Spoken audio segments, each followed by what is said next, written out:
2024 లేదా 25లో డిగ్రీ లేదా బీటెక్ చదివారా? సాఫ్ట్‌వేర్ జాబ్ కోసం ఎదురు చూస్తున్నారా? అయితే కోడ్ జ్ఞాన్ 100 డేస్ కోర్సులో చేరండి. జాబ్ సాధించండి. సార్ ఒక మంచి అవేర్‌నెస్ వీడియోస్ అని చెప్పొచ్చు. బికాస్ లిఫ్ట్‌లో ఏ కోడింగ్ ఉంటుంది? మనం యూజ్ చేసే ప్రతి ఒక్క దాంట్లో కోడింగ్ ఉంటుంది అన్న ఎపిసోడ్స్ అయితే మనం చేస్తూ అవును. ఉన్నాం. అవును. అందులో భాగంగానే ఈరోజు చాలా మంది పవర్ బ్యాంక్స్, వైర్‌లెస్ చార్జర్స్ అయితే యూజ్ చేస్తూ అవును. ఉన్నారు. అవును. ఫోన్‌కి వైర్‌లెస్ చార్జర్ మధ్య ఏ కోడింగ్ పనిచేస్తుంది? అండ్ లాంగ్వేజెస్ ఎన్ని రకాలు ఇందులో ఉన్నాయి అంటారు? దాంతో పాటు ప్రాసెస్ అనేది ఏ విధంగా ఆపరేషన్ జరుగుతుందంటారు సార్? సో ఇప్పుడు ఎక్కువ మంది యూజ్ చేస్తున్నారండి వైర్లెస్ ఛార్జర్స్. ఎలాంటి వైర్ యూజ్ చేయకుండా డైరెక్ట్ మొబైల్ని ఛార్జ్ చేసేట్లు. సో ఈ మ్యాగ్నెటిక్ ఫీల్డ్ ద్వారా అది Yes. ఛార్జ్ అవుతూ ఉంటారు. సో బేసిక్గా మనం మన ఫోన్కి ఈ వైర్లెస్ ఛార్జర్ కనెక్ట్ చేయంగానే సో ఇలాగా మీకు ఛార్జింగ్ ఇండికేషన్ అవుతూ ఉంటుంది. వస్తుంది. Yes. ఓకే. సో ఎట్లా వర్క్ అవుతుంది అన్నది చూస్తే గనక ఇది కోడింగ్లో ఇక్కడ ఈ రెండు కనెక్ట్ అవటానికి కోడింగ్ ఏమి ఉండదండి. ఫస్ట్ థింగ్ ఇవంతా మ్యాగ్నెటిక్ ఫీల్డ్స్. మనకు చిన్నప్పుడు చదువుకున్నాం AC DC current, alternate current, direct current. Correct. So ఇక్కడ ఏసీ కరెంట్ అప్లై అవుతుంది. అప్లై అయ్యి ఈ రెండు కనెక్ట్ అయ్యి మ్యాగ్నెటిక్ ద్వారా ఆ పవర్ అన్నది వెళ్తుంది. కానీ వీటి లోపల మనకి ఛార్జింగ్ మైక్రో కంట్రోలర్స్ ఉంటాయి అన్నమాట.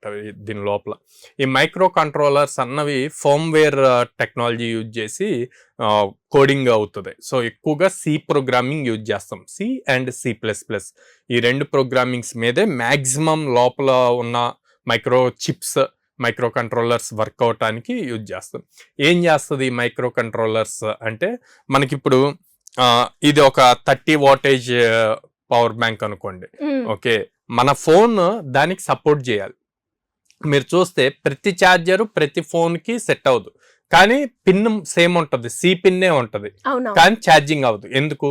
ఫోన్ ఒకవేళ 20 వాట్స్ అనుకోండి, ఛార్జర్ 10 వాట్సే అనుకోండి, సెట్ అవ్వదు. ఓకే, యాక్సెప్ట్ చేయదు, పవర్ రాదు, అసలు దాన్ని సపోర్ట్ చేయట్లేదు. అదే 40 వాట్ ఛార్జర్ ఫోన్ 30 వాట్ అనుకోండి, ఇది 30 వాట్ ఎంతవరకు కావాలో అంతవరకు తీసుకుంటుంది. అట్లాగే ఇక్కడ కూడా సో దీంట్లో ఎంత పవర్ ఉంది దానికి తగ్గట్టు ఇది తీసుకుంటుంది. సో మళ్ళీ ప్రతి మొబైల్ లోపల ఆపరేటింగ్ సిస్టమ్ ఉంటుంది. లైక్ మనకి ఆండ్రాయిడ్ ఉంది, iOS ఉంది, ఇట్లా డిఫరెంట్ ఉన్నాయి. సో ఇది మనం ఎప్పుడైతే ఛార్జర్ కనెక్ట్ చేస్తామో, కనెక్ట్ చేయగానే మనకి డిస్ప్లే వస్తుంది, లైక్ ఛార్జింగ్ అని చెప్పి, లేదా ఫుల్ అయినట్టు వస్తుంది, లేదా మొబైల్ టెంపరేచర్ బేస్ చేసి ఛార్జింగ్ హోల్డ్లోకి వెళ్ళింది అన్నది కూడా మనకి డిస్ప్లే అవుతూ ఉంటాయి. ఇవన్నీ కూడా ఆపరేటింగ్ సిస్టంలో ఆండ్రాయిడ్ అయితే కనుక జావా, కొట్లిన్ ఇట్లా టెక్నాలజీస్ యూజ్ చేస్తాం, ప్రోగ్రామింగ్ లాంగ్వేజ్. అదే iOS అయితే స్విఫ్ట్ యూజ్ చేస్తాం అన్నమాట. ఓకే, ఆండ్రాయిడ్కి iOSకి మల్టిపుల్ ప్రోగ్రామింగ్ లాంగ్వేజెస్లో అవి మెన్షన్ చేస్తారు, ఏం క్రియేట్ చేస్తారు, ప్రోగ్రామింగ్ లాంగ్వేజ్ని బేస్ చేసుకొని కనెక్ట్ అయిన పవర్తో ఛార్జింగ్ స్టార్ట్ అయిందా లేదా అన్నది డిస్ప్లే చూపించాలి. తర్వాత ఎంతవరకు బ్యాటరీ ఛార్జింగ్ అయిందన్నది చూపించాలి. ఏదైనా టెంపరేచర్ ఇష్యూస్ వల్ల మనం చాలాసార్లు చూస్తాం, your phone has high temperature, charging హోల్డ్లోకి వెళ్ళింది అని చెప్పి ఉంటుంది. సో అట్లాంటి అన్ని నోటిఫికేషన్స్ రావడానికి ఈ ప్రోగ్రామింగ్ లాంగ్వేజ్ యూజ్ చేస్తాం అనమాట. అట్లాగే ఒక ప్రోటోకాల్ ఉందండి ఇంటర్నేషనల్ది, వైర్లెస్ ఛార్జర్ సంబంధించి QI అని చెప్పి ప్రోటోకాల్ ఉంది. ఈ ప్రోటోకాల్ యూజ్ చేసుకొని ఈ వైర్లెస్ ఛార్జర్స్ ఏదైతే బిల్డ్ చేస్తున్నారో వీళ్ళు దీంట్లో ఎంత కెపాసిటీ ఉండాలి, సో ఎంతవరకు పవర్ ట్రాన్స్మిట్ చేయగలరు, ఎంత వాటేజ్ యూజ్ చేయాలి అని చెప్పి చూస్తారు. ఎందుకు అంటే రీసెంట్గా మీరు చూస్తే మనకి ఫ్లైట్స్లో ఈ power banks, wireless chargers power banks వల్ల ఫైర్ యాక్సిడెంట్స్ ఎక్కువ అవుతున్నాయి అనమాట ఫ్లైట్స్లో. సో వాళ్ళు అట్లాంటివి జరగకుండా ఉండటానికి ఈ ప్రోటోకాల్స్ అన్నవి తీసుకొస్తారు. ఆ ప్రోటోకాల్స్ని ఫాలో అవుతూనే ఇట్లాంటివన్నీ బిల్డ్ చేస్తూ ఉంటారు. సో ఇప్పుడు మనకేమవుద్ది, జనరల్గా ఎదువరకు మనం కంపల్సరీగా ఛార్జర్ మనతో క్యారీ చేయాలి, వెళ్ళినా అప్పుడే మనకు ఛార్జింగ్ ఉంటుంది అనుకున్నాం.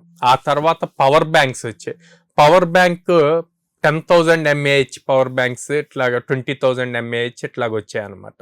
ఆ 10,000 mAh 20,000 mAh పవర్ బ్యాంక్ ఉన్న కేబుల్ మళ్ళీ కావాలి ఫోన్ కి కనెక్ట్ చేయడానికి. ఇప్పుడు టెక్నాలజీ మళ్ళీ చేంజ్ అయ్యి వైర్లెస్ ఛార్జర్స్ వచ్చాయి. సో ఇది కూడా 10,000 mAh ఉంటుంది. సో మనకి ఆల్మోస్ట్ 3 times ఫోన్ ఛార్జ్ చేయొచ్చు అనమాట. అంటే మీరు ఆల్మోస్ట్ ఒక 2 days మీ దగ్గర ఛార్జర్ లేకపోయినా సరే దీంతో ఇది full గా ఉంటే గనక సరిపోతుంది. సో ఇన్ని బెనిఫిట్స్ ఉన్నాయి దీన్ని. అంటే ప్రతి దానికి కూడా కోడింగ్ అన్నది చాలా ఇంపార్టెంట్. మన నేను లాస్ట్ టైం చాలా ఎపిసోడ్స్ లో చెప్పాను, ప్రోగ్రామింగ్ నేర్చుకోవాలి అంటే ఫస్ట్ బేస్ ప్రోగ్రామింగ్ సి నేర్చుకోవాలి. సి నేర్చుకుంటే ఏ ప్రోగ్రామింగ్ అడ్వాన్స్డ్ లాంగ్వేజ్ అయినా సరే ఈజీ అవుతుంది నేర్చుకోవటానికి. మనకి ఇల్లు కట్టడానికి బేస్ ఫౌండేషన్ ఎంత ఇంపార్టెంటో అట్లాగే సి ప్రోగ్రామింగ్ అన్నది అంతే ఇంపార్టెంట్. చాలా మంది సి అన్నది ఓల్డ్ లాంగ్వేజ్, ఇప్పుడు అన్ని లేటెస్ట్ వచ్చాయి కదా అనుకుంటారు. కానీ యాక్చువల్ గా ఇట్లాంటి లేటెస్ట్ టెక్నాలజీస్ లో బేస్ ని బిల్డ్ చేయాలి, క్రియేట్ చేయాలంటే సి ప్రోగ్రామింగ్ ఇంపార్టెంట్. ఆ కోర్స్ మన దగ్గర అవైలబుల్ ఉందండి. ఇంకేమేమి ఉన్నాయి సార్? మన ఫుల్ స్టాక్ కోర్సెస్ ఉన్నాయి, డేటా అనలిటిక్ కోర్స్ ఉంది, డేటా సైన్స్ కోర్స్ ఉంది. ఓకే, ఎన్ని డేస్ ఉంటుంది సార్ కోర్స్ డ్యూరేషన్? 100 days ఉంటుందండి. అదే సి ప్రోగ్రామింగ్ అయితే 45 days ఉంటుందండి. ఓకే, అంటే మీరు అన్నట్టుగానే ఈ 100 days కోర్స్ కనుక ఎవరైనా జాయిన్ అవ్వాలి అన్నా ఏ విధంగా ఉంటుందంటారు ప్రొసీజర్? సో 100 days కోర్స్ ఉంటుందండి. మనం కంప్లీట్ బేసిక్ నుంచి అడ్వాన్స్డ్ లెవెల్ వరకు రియల్ టైమ్ ప్రాజెక్ట్స్ తో నేర్పిస్తాము. అండ్ దెన్ వాళ్ళకి ఏ అయితే ప్రాజెక్ట్స్ చేస్తారో వాటిని షోకేస్ చేయడానికి resume preparation, online profile maintain చేయడానికి లింక్డ్ఇన్ ఎలా చేయాలి, గిట్ హబ్ ఎలా మెయింటైన్ చేయాలి, ఇవన్నీ కూడా నేర్పిస్తాం అనమాట. At the same time course నేర్పిస్తే సరిపోదు కదా, అల్టిమేట్ గా ప్లేస్మెంట్స్ కావాలి. సో ప్లేస్మెంట్ ఆపర్చునిటీస్ ఇస్తాం. ఒక మంత్ లో మినిమం 15 drives ఇస్తాం అనమాట.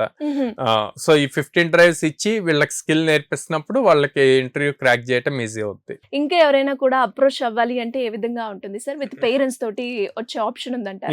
మా పేరెంట్ అండ్ కిడ్ బోత్ ఇద్దరు క్యాంపస్ కి విజిట్ చేసి కౌన్సిలర్స్ తో మాట్లాడి, ప్రెసెంట్ ట్రైన్ అవుతున్న స్టూడెంట్స్ తో కూడా మాట్లాడి అప్పుడు డెసిషన్ తీసుకోమంటాను. And we charge only for course. Placements కి మనం ఛార్జ్ చేయం, ఇట్స్ ఫ్రీ ఆఫ్ కాస్ట్.